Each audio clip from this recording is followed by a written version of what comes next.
This message is for the believer, the ones that believe in the Most High.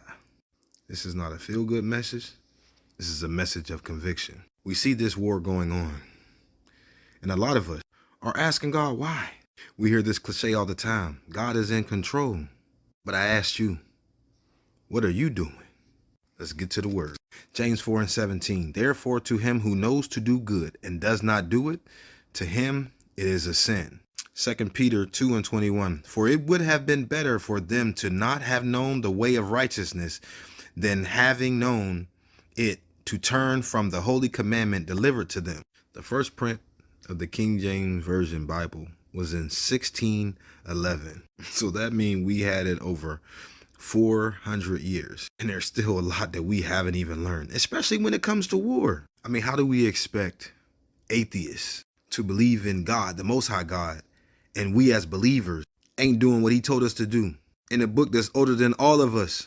1 Timothy 2:1. You want to know why? I'm going to tell you. I exhort therefore that, first of all, supplications, prayers, intercessions, and giving of thanks be made for all men. The definition of exhort: strongly encourage. Intercession: the act of intervening on one's behalf, even the enemies. Verse 2. For kings and for all that are in authority, that we may lead a quiet and peaceable life in all godliness and honesty. Verse 3. For this is good and acceptable in the sight of God, our Savior. We are literally seeing wars, right?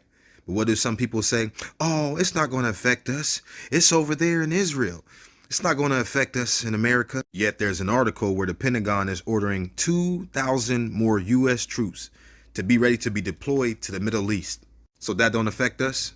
Then this little boy right here, 6 years old, was killed by the landlord, 71 years old, stabbed him to death. His mom tried to help, tried to stop the man, and she's in the hospital in critical condition. Her name is Hanan Shaheen.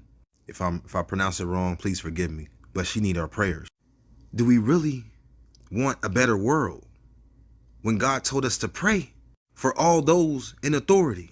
And yet we expect atheists to believe in the God that we know exists, and we can't do what he told us to do in a Bible that existed since 1611 and even before that. But that's the first print of the New King or the King James Version.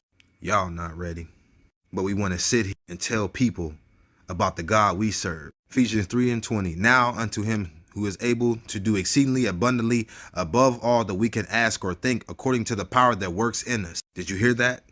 The power that works in us. That's why he wants us to pray for all those in Israel. Both sides, not one. And if you're still here, be looking out for part 2.